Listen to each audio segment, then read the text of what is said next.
에베소서 4장 25절에서 27절 말씀. 그런즉 거짓을 버리고 각각 그 이웃과 더불어 참된 것을 말하라. 이는 우리가 서로 지체가 됨이라. 분을 내어도 죄를 짓지 말며 해가 지도록 분을 품지 말고 마귀에게 틈을 주지 말라. 아멘.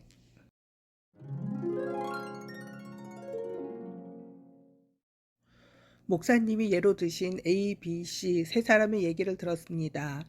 A란 분이 B란 분을 만나면 마음이 따뜻해지고 은혜가 새로워지며 세상에 지친 마음이 하나님의 은혜로 촉촉히 적셔져 있는 모습을 보게 된다고 하셨습니다. 그런데 C란 오랜 친분이 있는 분을 만나면 교회의 분란과 불협과 교회의 다양한 문제에 대한 얘기를 듣게 되며 그분이 나름 교회를 위해 한 얘기임에도 마음이 불편하고 낙심하는 마음도 들고 B와 교제할 때 만났던 하나님이 점점 시들해지는 느낌이 든다고 하셨습니다. 저는 정말로 B 같은 사람이 되고 싶었습니다. 그리고 조금은 B 같은 사람 쪽에 속하지 않을까 하는 소망도 있었습니다. 하지만 목사님이 C에 대해 하신 말씀 중에 나름 교회를 위해 한 얘기란 말에 나네? 란 생각에 심장이 바닥으로 내려앉았습니다. 만남을 끝내고 집에 가는 길에 찝찝함이 있다는 말도 저의 신경을 긁었습니다. A란 분이 찝찝함이 있다는 말씀인데도 저는 C의 입장임에도 집에 가는 길에 찝찝함이 있었던 만남이 기억이 났습니다. 제가 힘들어하는 걸 보고 만남의 자리를 만드신 어떤 분과 얘기를 하며 교회를 위하는 마음으로 불평과 불만을 토로했던 기억이 났습니다. 물론 제가 거짓말을 하고 없는 일을 지어내서 얘기한 건 아니었지만 지금 생각해 보니 그 모든 얘기가 제가 삐딱하게 행동을 하는 것을 합리화하기 위한 변명에 불과했다는 것을 알았습니다. 그때 저는 정말 교회를 위하는 마음이었고 우리 교인들이 바로 서기를 갈망했던 마음으로 한 얘기였지만 이상학 목사님이 전에 하신 말씀처럼 우리 윗세대의 어르신들은 무슨 문제만 생기면 말없이 기도의 자리에 가서 하루고 이틀이고 일주일이고 기도만 하셨다는 말씀이 기억이 납니다.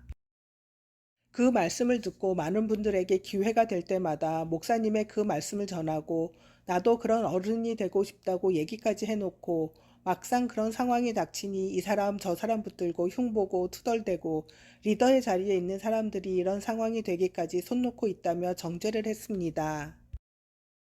얼마나 믿음이 좋은 채 하며 교회를 위하는 척 가식을 떨었는지 또 한 번 외식하는 바리새인이 튀어나왔습니다.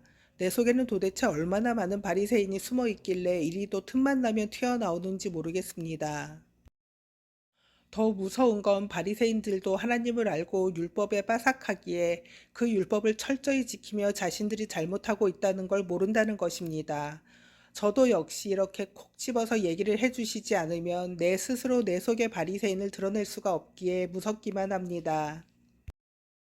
교회를 위하는 행동은 사람들을 붙들고 불평, 불만을 얘기하는 게 아니고 말없이 기도의 자리에 가 앉아 하나님께 그 문제를 올려드리는 것이란 걸 다시 한번 절절히 깨닫는 시간이었습니다.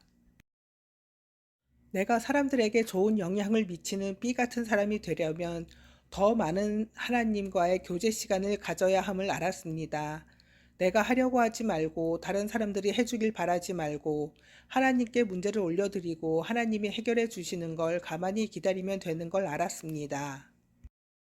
그러면 하나님이 하나님의 때에 하나님의 방법으로 해결해 주심을 믿고 저는 지금 제 자리에서 저를 내려놓고 하나님께 전적으로 맡기고 하나님만 의지하는 훈련을 시작합니다.